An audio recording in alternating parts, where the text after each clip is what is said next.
the other word. They changed it to the word penitentiary, which has the idea of it became like a place to get better and change than basically a place to be locked away.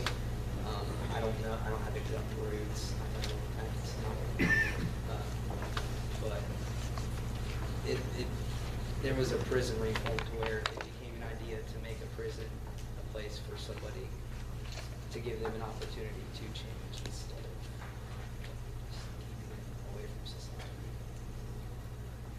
What about, what's the likelihood, based on someone's ethnicity or social status or wealth, that they are going to be condemned to death? You know, one category versus another. Do you have any research on that, or do you have Yes. thoughts on that? Yeah, we have 55.8% of defendants, you want executed or on death row? Just, you know, the whole gamut. I Okay. guess the sentencing. You know, Sentencing? if I'm Afro-American, am I more likely, and I murder someone, am I more likely to be sentenced to death than, say, someone who is Caucasian? Or someone who's very wealthy and has the means to pay for a high-priced lawyer? There is a huge bias when it comes to interracial murders. From 1976 to 2016, there were 308 people on death row for interracial murders, and 288 of them were a black defendant and a white victim, and the other 20 were a white defendant and a black victim. I think there's definitely a bias when it comes to sentencing. How do you feel about that? Is that right, wrong? You know, It's you think- very wrong. Why? Yeah, because more people are being executed just because of their race. Because even if the case was the same, if it was a white defendant and the white defendant may have gotten away with life in prison instead, because he just happened to be born white. Is it a numbers game though, guys? I mean, like, so like how many, using black and white as the example right now, it's like how many white defendants are going in front of a judge or jury for murder, which is potentially it's a capital offense and potentially you're gonna be put to death. It's like, what are the numbers there? What are the statistics there? Like, so in the course of a given year, how many Caucasian defendants do we have and how many minority defendants do we have? Well, for death row, it's even 42% white and 42% black are put on death row.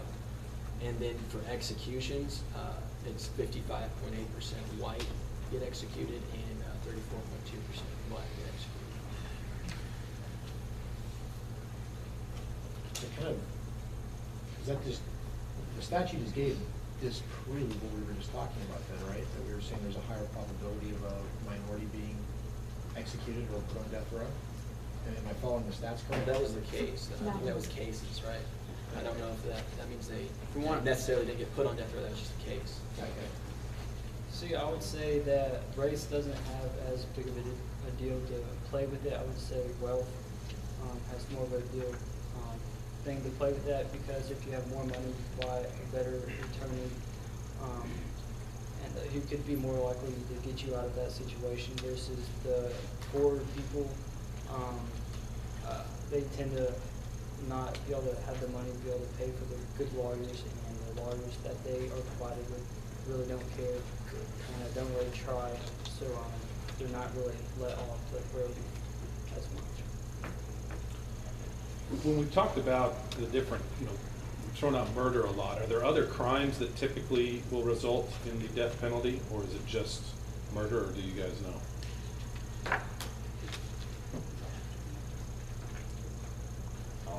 I don't know if it has to be murder, but a big part is first-degree murder plus a heinous crime, which would be like rape or something like that, or shooting a cop. That would be an instant means for the death penalty. So it's basically first-degree murder with an aggravator of some sort in there, something else added on top of that.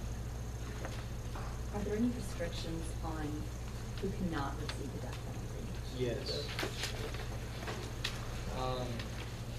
2005 Supreme Court Roper versus Simmons, struck down the death penalty for juveniles.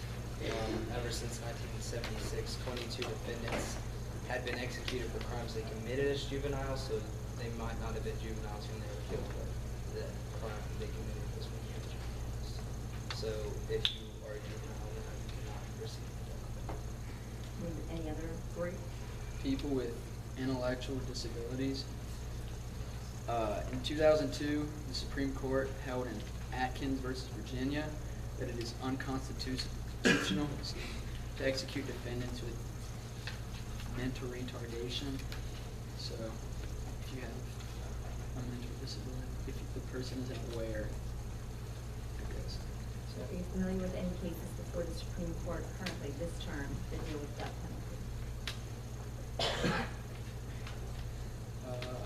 Like that are active?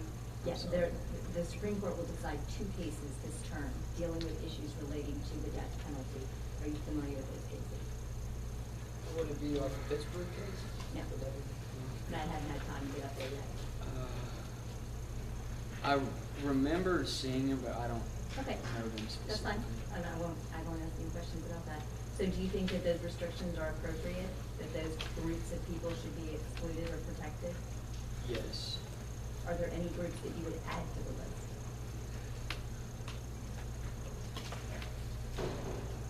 What do you mean, like groups? Well, so currently there is a prohibition on if you lack mental capacity, or if you're a minor at the time the crime is committed, that you cannot be put to death. Are there any other groups or categories of people that you might add to that, assuming that we are going to keep the death penalty legal? I understand most of you would say nobody gets it, but, I think that people with certain health risks okay. should be. In Alabama, earlier this year, there was a botched execution, lethal injection.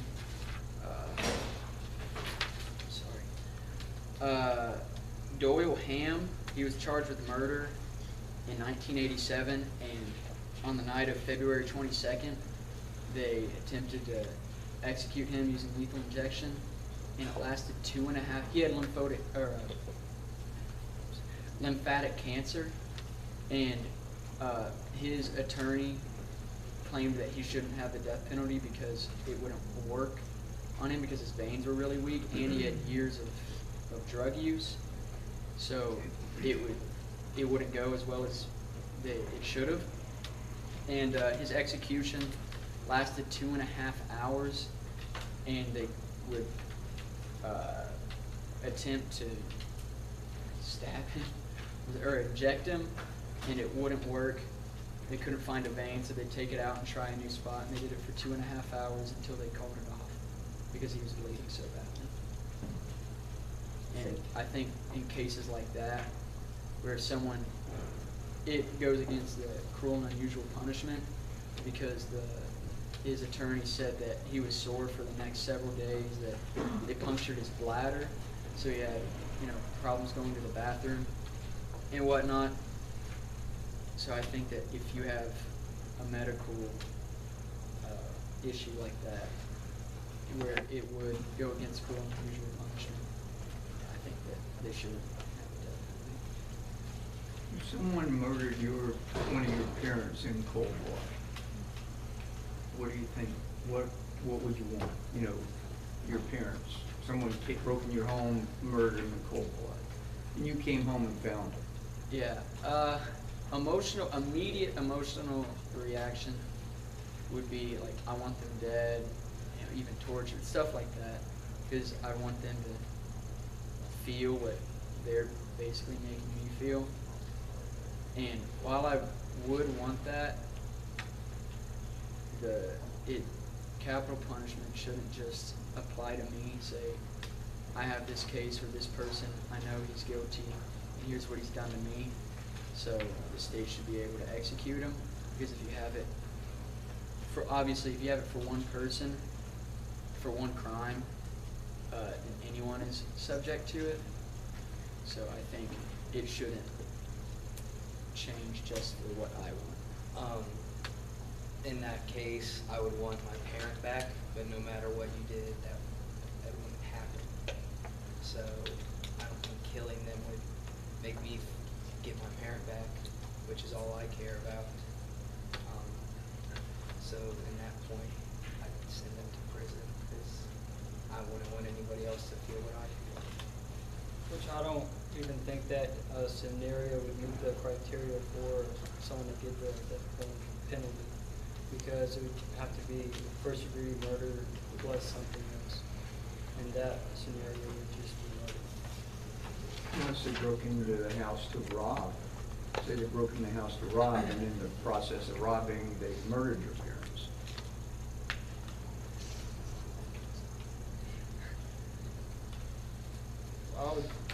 I would want justice for that. You hear stories about people being great Christians, I guess you could say, where they forgive that person and all of that. Those are great stories and very admirable. To that person, it'd be hard to do. It takes a lot of maturity and grace to do. But personally, I don't know if I would have that amount of grace to be able to forgive someone like that. I would want justice. Be bottom line.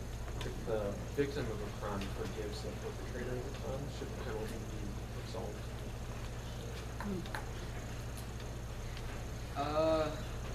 No, because then you could just have people say, I'm sorry for what I did to your family.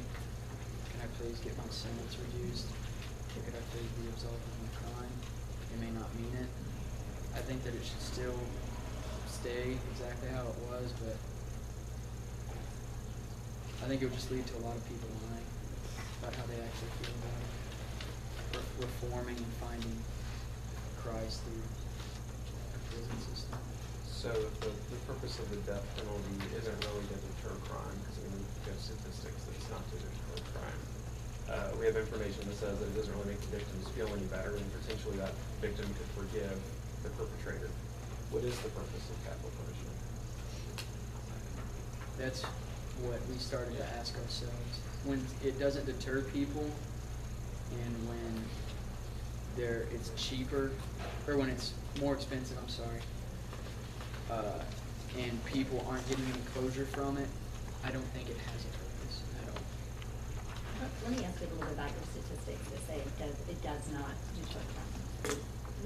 What are your sources for those statistics? DeathPenaltyInfo.org is Okay, a huge resource. Do you know anything about that particular website? Is it possible that there are other studies out there that suggest that the death penalty does have somewhat of a deterrent effect? That criminals who know that they could get the death penalty for a crime are less likely to commit that crime? I think obviously it could be conflicting studies. I don't think every study would be exactly the same, but I don't have the exact source. I'm sorry, but there. I apologize. I wasn't trying to suggest you didn't do your job. Oh no. Yeah. But I know I've read from other websites that say extremely similar things. It's not exactly what one said. Well, also, like the South has the highest executions, but it also has the highest murder rates and has the highest crime rates. So I think that's another way of saying that this just really doesn't work. The care when you're doing a job. Are you all familiar with the moratorium? Pardon me? I won't ask about that either. I've got a question about, we've talked a little bit about the Eighth Amendment. Right, so what does the Eighth Amendment actually prohibit? Excessive bail shall not be required, nor excessive fines imposed, nor cruel and unusual punishments inflicted. So what do you think is, and I'm going to pose this one to Jackson, because he's probably still on the list. Okay, so this is your question. What is your assessment as, when it says cruel and unusual punishment? Mike and I may have different definitions of what's cruel and what's unusual, right? He's probably more generous than I am. So what do you think the defining standard of that should be? I mean, everyone has different opinions. Like, Okay. I don't think that the death penalty should be allowed. I think it's cruel. I think it's unusual.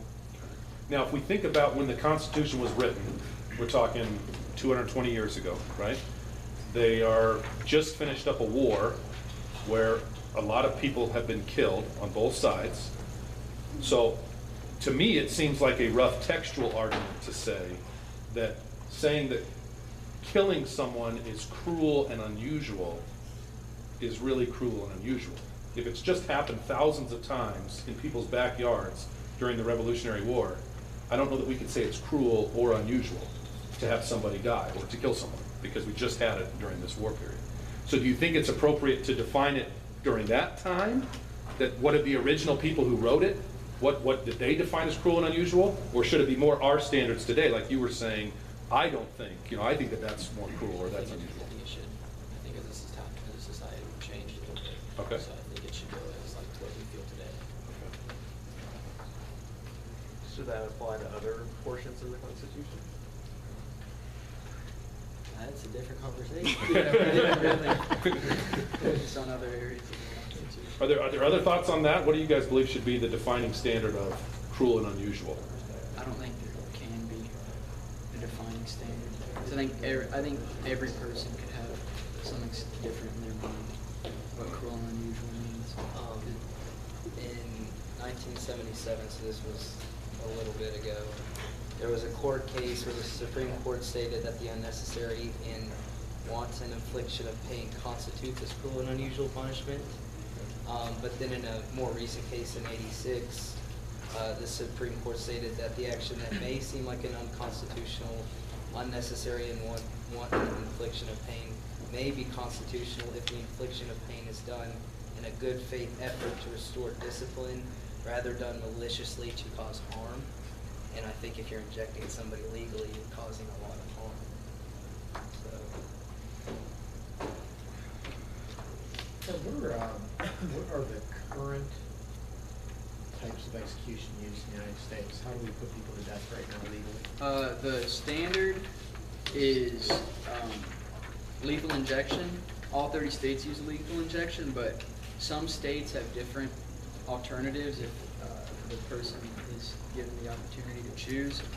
Like Alabama, Florida, Kentucky, South Carolina, Tennessee, and Virginia use electrocution. Arizona and California still use lethal gas, and Utah still uses the firing squad. Utah's the only state that uses the fire squad? Texas Yes. doesn't anymore? And the most recent, actually, on November 1st this year in Tennessee, Edmund Zarkowski was executed using an electric chair. He was given the option. That's what he chose. Which one seems to be the most cruel and unusual out of all the options? Lethal gas. Sounds pretty brutal. When I hear the word lethal gas, there's a connotation to the Holocaust, I think. And when I hear the state of California and Arizona give prisoners the opportunity to be executed by lethal gas, it sounds like something out of a novel. Like, I was really surprised when I found that. Do you think if you gave people a choice between one thing or another and let the inmate pick, that it makes it less cruel or unusual? No, I don't think so. I think it's kind of morbid, but I think you might as well just let them choose. Earlier you said the cruel and unusual should be defined by individual rights. So what if I'm okay with being put to death by lethal gas? You might not like it, but I don't think that sounds particularly cruel or unusual. In comparison to like firing squad, like that sounds terrible. To me at least. Well, So much it's better than me. the firing squad is the only form of execution in the U.S. to have never gone wrong. It's the only one to have worked 100% of the time. So, Well, let me tell you about a defendant on death row who is actually petitioning the Supreme Court to be executed with lethal gas. He has a special condition that he has these tumors all over his body, and his argument is if the state where he's from is planning to execute him by lethal injection, He says, if you do that, what will happen is that these tumors or these areas in my body will fill up with